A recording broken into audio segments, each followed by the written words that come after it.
You guys saw how LeGarrette Blount reacted to the back and forth between JuJu Smith-Schuster and A.J. Brown. LeGarrette Blount, first of all, let me give people the backstory on what happened. So JuJu Smith-Schuster puts out Happy Valentine's Day for everyone and puts out a photo of James Bradbury making fun of the Eagles defensive back who was caught holding. And with the Happy Valentine's Day, I'll hold you when it matters most. And a lot of people, that's funny. A lot of people found it funny, but a lot of people didn't. Football players didn't seem to find it funny. A.J. Brown certainly didn't find it funny. He wrote to JuJu Smith-Schuster, first off, congratulations. You deserve it. This is lame. You are on your way out of this league before Mahomes resurrected your career on a one-year deal, TikTok boy.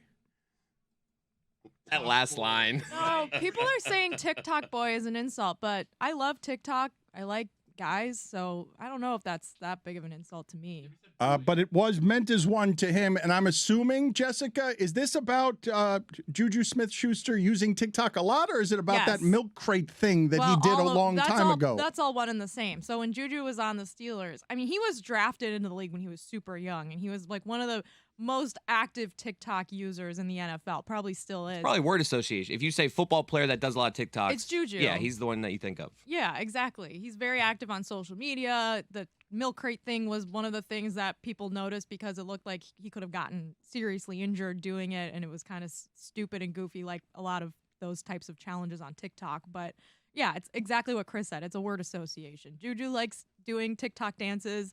People used to criticize him when he was on the Steelers all the time for doing TikTok dances like before games, and it was like, oh, this is such a distraction. And I thought it was kind of goofy because like that's just what the younger generation does on their phones. Right. TikTok is kind of in this weird space now where it's like the people that do it are like, yeah, I do that. It's cool. And the people that don't do it are like, you're a like, you know, it's just like, it's in this middle zone of like people that aren't in it think it's something like, oh, that's a good cut down I just did on you. You're a TikToker. But it's like, yeah, I mean, it's like one of the most downloaded apps in the entire globe, for better or for worse. You don't think it's an insult, but he meant it clearly. No, it's obviously an insult. I'm just saying, like, yeah, haha, TikTok. It sounds like a very out of touch insult for me. I mean, that's like TikTok boy. Although I imagine that probably resonates within the NFL. To me, that sounds like, oh, you're an old man. You Instagrammer. Right, like AJ Brown is not old, but he sounds old. So JuJu is taking that as a compliment? Facebook guy would honestly be a more more insulting. MySpace guy. That would be embarrassing. How is AJ Napster guy? Instant messenger guy. Let me read the entirety of this, though, because this is a shit sandwich that A.J. Brown is putting out there. It's a shit sandwich. First off, congratulations. Y'all deserve it. This is lame. You were on your way out of the league before Mahomes resurrected your career on a one-year deal, TikTok boy. He admitted that he grabbed you, but you act like you're like that or ever was. But you act like you're like that or ever was. But congrats again.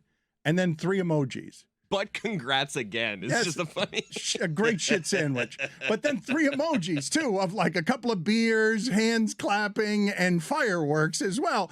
And right in the middle of it, that sentence that is meant to cut. And LeGarrette Blount comes in and says, of JuJu, 172 yards in 6 games, Super Bowl included, and no touchdowns.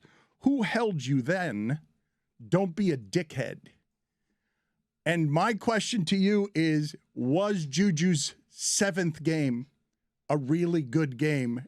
And LeGarrette Blount just went in and took the last 6 to make it 172 yards and no touchdown. I sure hope so. I'm guessing he had to look that up, and I'm guessing he game logged him. I'm guessing that he game logged. He didn't know off the top of his head, and I'm guessing that 7 games ago, JuJu put up a monster, and he just said 6 games. 10 catches, 88 against Houston. The game before was 9 catches for 74 yards and a touchdown. What a the great convenient job. prop. Ooh, I love statistics. This is why I love stats. You could just say anything. He should have responded. What about the last 8? Huh? There you go. Argument 1. Just lower the crop on your screenshot that little bit more. The thing that I wanted to ask you when I saw this break out, though, is you guys imagine the majority of people side where in this back and forth, because it's rare although less rare than it's ever been in social media, for guys to go back and forth this publicly and this way immediately after the championship. And I've found that more and more what I see is a whole lot of people interested in laughing, but then a whole lot of other people defending someone from the laughter. And I wonder which is the majority. Because one of the things many people are pointing out is that JuJu Smith-Schuster fumbled at the end of a game against the Saints and said it haunted him, and you cost your team the entire thing. You would think that he would know not to drag somebody who feels already bad enough. But your choices here on Bradford are to feel for him or to mock him. It was the same with Osai, right? It was the same when he cost them a season. There were a lot of people who defended him like they just felt bad. Get the camera angles out of there. Why is everybody on his face at the end of that game? And so which is it? Where's the majority? Because you got to choose a side on this, right? You can't be in or out. You either have to be somebody who wants to mock and treat these people like they're a joke, even in their worst moments or when they feel bad, and you're not used to an athlete doing it, because an athlete would generally know better. An athlete has been there before.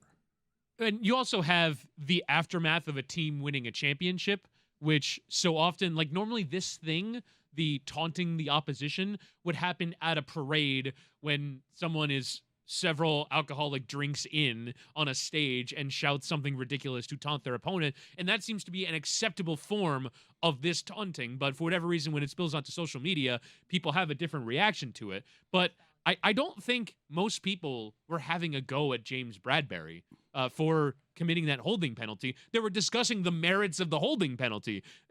There wasn't a lot of criticism for him, although I imagine he probably feels like shit and felt like shit when he told the public that I did that. It's not great to be him in Philadelphia. No, but you have a guy who has admitted to the holding penalty. Like, yeah, I did that. They should have thrown the flag. And then if you're JuJu Smith-Schuster, you have the admission, plus you won the game.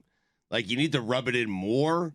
I kind of side with the Eagles just a funny here. Valentine's like, hey, we Day thing. lost. It was a Valentine's It's Day not funny meme. if you're Bradbury, though.